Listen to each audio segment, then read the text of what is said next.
বিরাট কোহলি 2024 সালে টি-20 ফরম্যাট থেকে অবসর নিয়েছেন, জাতীয় দলের হয়ে আর খেলবেন না বিশ্বকাপ জিতে জানিয়ে দিয়েছিলেন। এরপর আর জাতীয় দলে খেলেননি এবং এমন একজন ক্রিকেটারের জন্য ওই ফর্মটা ধরে রাখা কতটা কঠিন সেটা হয়তো বা যারা খেলেন তারাই বোঝেন।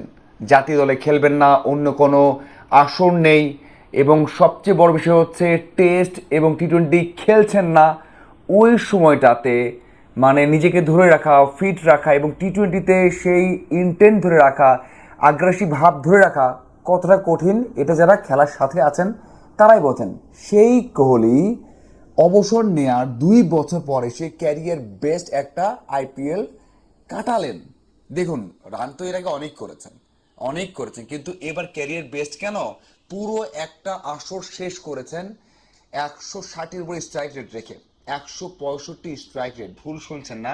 বিরাট কোহলি আমরা সবাই জানি যে 140, 145, 150 অথবা 130 এইরকম একটা স্ট্রাইক রেট রেখে খেলতে পছন্দ করেন অথবা বিল্ড আপ করেন ইনিংসটাকে।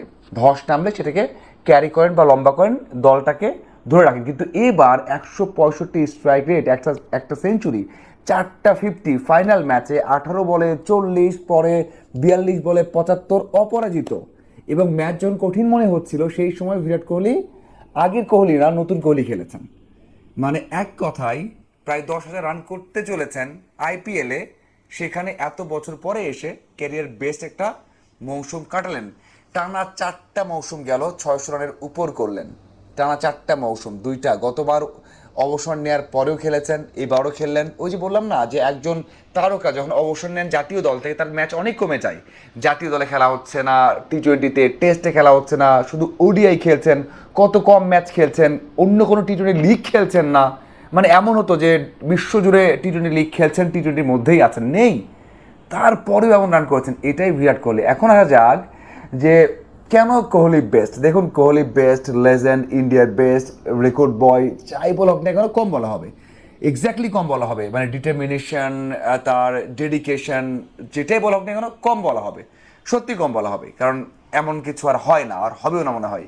তারপরেও এই যে একটা ঘটনা ঘটেছে ফাইনাল ম্যাচের সময়, সেটা আমার চোখে অন্যরকমের ঘটনা। কারণ গ্রেট না হলে এটাকে বুঝতে পারে না। দেখুন, যখন দলের রান দরকার 11 জয়ের জন্য, মানে ডাবল ট্রফি জিতবেন, টানা জিতবেন, ওই সময়টাতে বিরাট কোহলি মিড অফে একটা ক্যাচ দেন, মানে অনেক লো ছিল, ক্যাচটা ধরেছেন শুভমান গিল এবং উদযাপন করেছেন। এমনটা নয় যে উদযাপন করেননি, সফট সিগন্যাল দিয়ে দেখিয়েছেন যে টাচ হতে পারে গ্রাউন্ডে, এটাও দেখানি। কোহলি নিজে এসেছেন, এসে বলেছেন তুমি কি ক্লিয়ারলি ধরেছো কিনা, এটা জিজ্ঞাসা করেছেন। এটা কমেন্টেটররা বলছিলেন, কারণ আউট তো মানে আউট আবেদন করেছেন এবং আম্পায়ারও না করেনি, বিরাট কোহলি চলে যাবেন কিন্তু যাননি।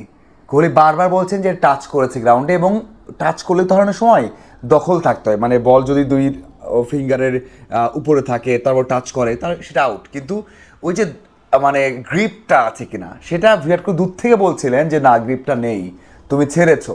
মানে অসাধারণ একটা বিষয়। গ্যালারি চুপ, আম্পায়াররা বলছেন যে এটা আউট। সেখানে শুভমন গিল, যিনি কিনা ভারতীয় জাতীয় দলের ক্যাপ্টেন, টেস্ট এবং ওডিআই ক্যাপ্টেন, সেই ক্যাপ্টেন বলছেন আউট। সেই জায়গাতে বিরাট কোহলি একেবারে নাছোড়বান্দা ছাড়েননি, যাবেন না, তিনি বলছেন না এটা আউট না, এটা থার্ড আম্পায়ার দেখতে হবে, আউট না।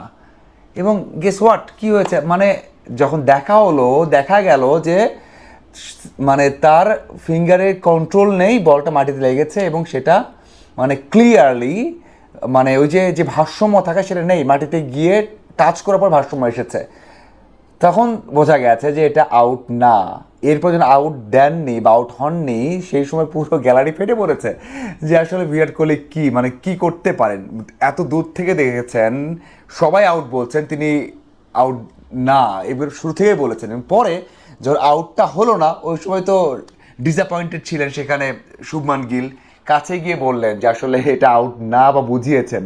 মানে এক কথায় আপনি বলতে পারেন খুবই সাধারণ ঘটনা, কিন্তু এটাও বলতে পারেন যে একজন ক্রিকেটার কতটা নিবেদিত হলে, কতটা কন্ট্রোল থাকলে, আইসাইট ক্লিয়ার থাকলে এত দূরের জিনিস দেখতে পারেন এবং বুঝতে পারেন, আইডিয়া করতে পারেন যে এটা আউট নয়, টাচ করেছেন। এবং শুধুমাত্র ধারণা না, মানে বাউন্ডারি লাইনে গিয়ে দাঁড়িয়ে থাকা না, কখনোই বাইশ গজ ছাড়েননি, যেটা আউট না, এত ক্লিয়ার ছিলেন। সো ধোনি, কোহলি সচিন টেন্ডুলকার অথবা বড় মাপের ক্রিকেটারদেরই এমন হয়, এবং আমার মনে হয় বিরাট কোহলি সবাইকে ছাড়িয়ে গেছেন, মানে টি-20 ফর্মেট হোক বা এই যুগের হোক, এটা বলে একটু ভুল হবে না। এই ঘটনা আমার কাছে খুবই বেশি ভালো লেগেছে। এবং সবচেয়ে বড় বিষয় হচ্ছে না যে ওই যে যাদের খেলা ভালো লাগে, যারা থাকলে মাঠটাকে অন্যরকম লাগে বা ক্রিকেটটাকে অন্যরকম লাগে, তার মধ্যে কোহলি তো সবার উপরে। এবং তিনি যখন এই কাজগুলো বুঝান তখন এটা আরো বেশি সুন্দর দেখায়।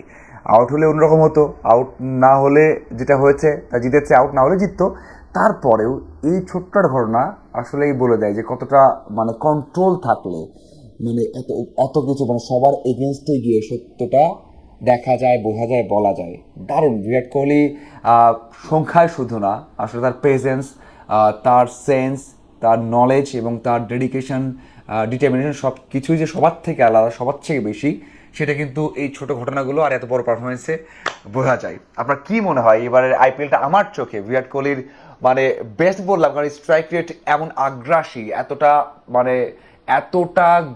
মানে ফাস্ট খেলা। মানে আপনি যদি দেখেন লাস্ট ম্যাচেও 25 বলে 50 করেছেন, এটাও কিন্তু মানে দারুণ একটা ইগ্রেশন ছিল। সো এই কোহলিকে কেমন লাগলো 2 বছর পর, মানে টি-20 থেকে অবসর নেওয়ার 2 বছর পর? আমার মনে হয় ক্যারিয়ারের বেস্ট একটা মৌসুম কাটালেন, চারটাই কাটিয়েছেন ওই যে স্ট্রাইক রেটে এবং আগ্রাসী ব্যাটিংয়ে। সেটা আপনার কেমন লাগলো এবং আপনি একমত কি না যে এটা কোহলির অন্যতম বেস্ট একটা মৌসুম? অবশ্যই জানাবেন। ধন্যবাদ সবাইকে।